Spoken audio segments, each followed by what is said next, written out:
আসসালামু আলাইকুম। এখন দেখবেন সংবাদ শিরোনাম। খালেদা জিয়ার শারীরিক অবস্থা উন্নতির খবর নেই। চীন থেকে এসেছে 5 জনের চিকিৎসক দল। দেশের বিভিন্ন জায়গায় আজও দোয়া মোনাজাত।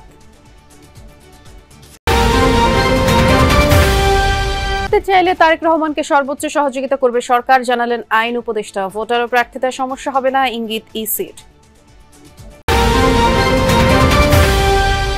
প্লট দুর্নীতির মামলা এবার শেখ রেহানার 7, টিউলিপের 2 বছরের জেল। ক্ষমতার অপব্যবহারের দায়ে শেখ হাসিনারও 5 বছরের শাস্তি।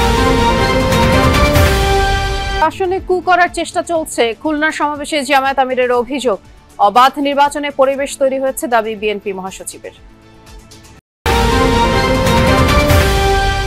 এতক্ষণ দেখছিলেন সংবাদ শিরোনাম, এখন দেখবেন বিস্তারিত। বিএনপি চেয়ারপারসন খালেদা জিয়ার শারীরিক অবস্থার এখনো কোনো উন্নতির খবর পাওয়া যায়নি। বিএনপি নেতা আহমেদ আজম খালেদা জিয়ার শারীরিক অবস্থা খুব ক্রিটিক্যাল বললেও দলের মহাসচিব তা উড়িয়ে দিয়ে বলেছেন বর্তমানে বেগম জিয়ার অবস্থা স্থিতিশীল, আছেন চিকিৎসকদের পর্যবেক্ষণে।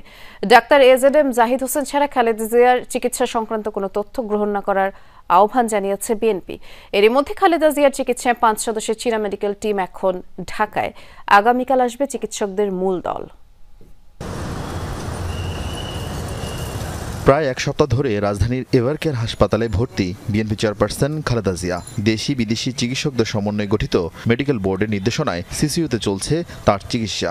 খালেদা জিয়ার জন্য এদিনও অনেক নেতাকর্মী, সাধারণ মানুষ হাসপাতালের সামনে ভিড় করেন, প্রার্থনা করেন খালেদা জিয়ার দ্রুত আরোগ্যের। আমার মা সবসময় বলতো যে খালেদা জিয়া অনেক ভালো। তারপর আমরা তার যুদ্ধর কথা শুনেছি, অনেক কষ্ট করেছে। এটা একটা আফসোস, কাছে এসেও তাকে দেখতে পাচ্ছি না। না দেখলেই যে দোয়া তাতে লাগবে না তা না, আমি বাইরে থেকে তার জন্য দোয়া করতেছি। বলতে পারবো না যে কতটুকু কষ্ট হয়, কতটুকু হৃদয় বিদারক। আসলে এখানে যে শুয়ে আছে, এখানে কিন্তু খালেদা জিয়া শুয়ে নাই, পুরো বাংলাদেশ শুয়ে আছে। বিএনপি মহাসচিব জানান, খালেদা জিয়াকে সুস্থ করতে মেডিকেল বোর্ড আপ্রাণ চেষ্টা করে যাচ্ছে। তারই অংশ হিসেবে সোমবার চীন থেকে 5 সদস্যের মেডিকেল টিম আসে এভারকেয়ার হাসপাতালে। মঙ্গলবার আসবে চিকিৎসকদের মূল দল। চিকিৎসকরা কাজ করছেন, আপ্রাণ চেষ্টা করছেন। দেশি বিদেশি সমস্ত চিকিৎসকদেরকে যুক্ত রেখেই তারা চিকিৎসাটা করছেন। এবং আল্লাহ তাআলার কাছে আমরা সবসময় গোটা দেশবাসী এই দোয়া করছি যে আল্লাহ তাআলা তাকে যেন সুস্থ করে দেন, তিনি যেন সুস্থ হয়ে আমাদের মাঝে আসেন।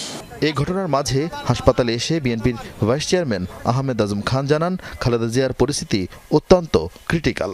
উনি খুব ডিপ কন্ডিশনে আছেন, এটাকে আপনারা ভেন্টিলেশনও বলতে পারেন বা খুব ক্রিটিক্যাল কন্ডিশনও বলতে পারেন।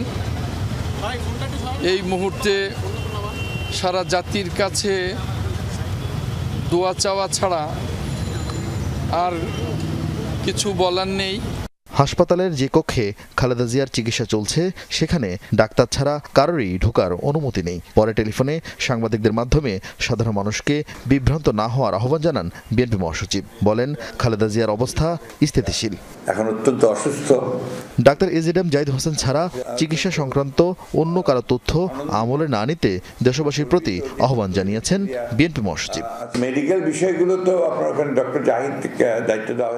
বৃষ্টি বিকেল নাগাদ চীন থেকে 5 সদস্য বিশিষ্ট একটি চিকিৎসক দল এভারকেয়ারে এসে পৌঁছেছেন এবং তারপরেই এভারকেয়ারে খালেদা জিয়ার যে বিশেষজ্ঞ চিকিৎসক দল রয়েছে এবং যে মেডিকেল বোর্ড গঠন করা হয়েছে দেশি এবং বিদেশি চিকিৎসকদের সমন্বয়ে, সেই মেডিকেল বোর্ডের সাথে তারা যুক্ত হয়েছেন এবং তাদের সাথে বিএনপি চেয়ারপারসনের ব্যক্তিগত চিকিৎসক এজেডএম জাহিদ হোসেন তিনিও রয়েছেন এবং একটি বৈঠক এই মুহূর্তে চলছে বলে আমরা জানতে পেরেছি। সেই বৈঠকটি বিকেল থেকে শুরু হয়েছে, এখনও সেটি শেষ হয়নি বলেই আমরা জানি।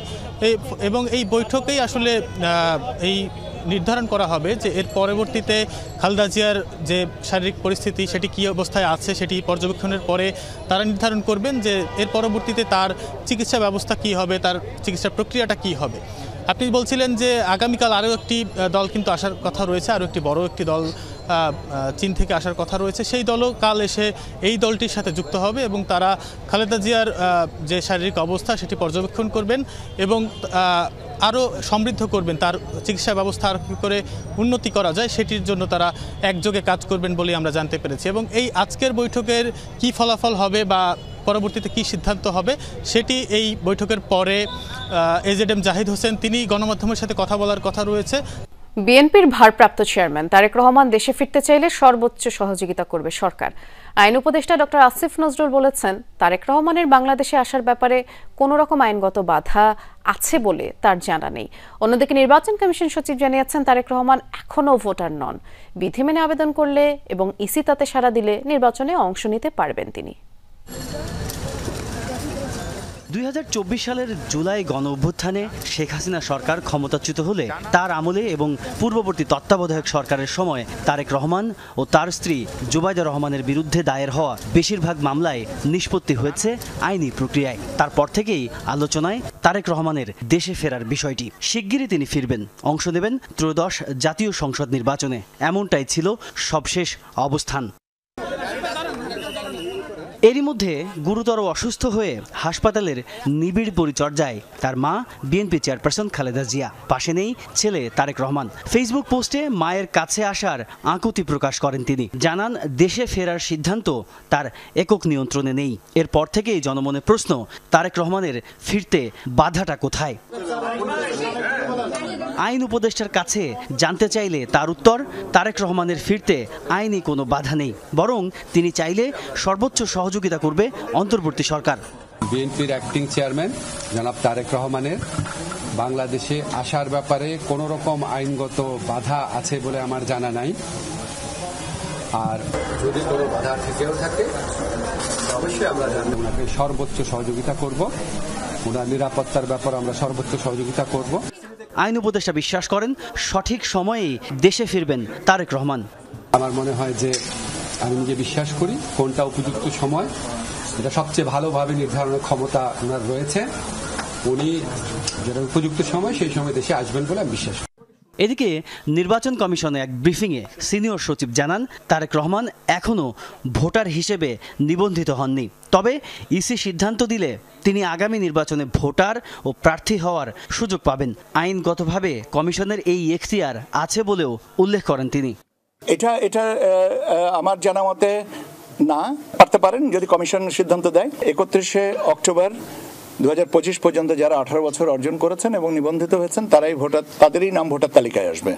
তারেক রহমান চাইলে একদিনের মধ্যে ট্রাভেল পাস ইস্যু সম্ভব বলে রোববারই জানান পররাষ্ট্র উপদেষ্টা। পূর্বাঞ্চলে প্লট বরাদ্দে দুর্নীতির মামলায় এবার শেখ রেহানাকে দেওয়া হয়েছে 7 বছরের জেল। 2 বছরের সাজা হয়েছে তার কন্যা ব্রিটিশ এমপি টিলিপ সিদ্দিকেরও। একই মামলায় ক্ষমতাচ্যুত প্রধানমন্ত্রী শেখ হাসিনাকে 5 বছরের সশ্রম কারাদণ্ড দিয়েছে ঢাকার বিশেষ জজ আদালত 4। 3 জনকে 1 লাখ টাকা করে অর্থদণ্ড দেওয়া হয়েছে। রায়ের পর দুদক আইনজীবীরা বলেন, এই রায় ভবিষ্যৎ রাষ্ট্রপ্রধানদের জন্য বার্তা হয়ে থাকবে। প্রতারণার আশ্রয় নিয়ে রাজুকের প্লট দুর্নীতির মামলায় শেখ হাসিনা, শেখ রেহানার বিরুদ্ধে ঢাকার বিচারিক আদালতে বিচার হচ্ছে এমন একটি সময়ে যখন তারা সপরিবারে পলাতক। সোমবার পূর্বাঞ্চলে রাজুকের প্লট দুর্নীতির মামলায় রায় ঘোষণা করেন আদালত। এর আগে হাজির করা হয় মামলার একমাত্র গ্রেফতার আসামি রাজুকের তৎকালীন সদস্য খুরশিদ আলমকে। শেখ হাসিনাকে প্রভাবিত করে শেখ রেহানা প্লট নিয়েছেন তা সাক্ষীদের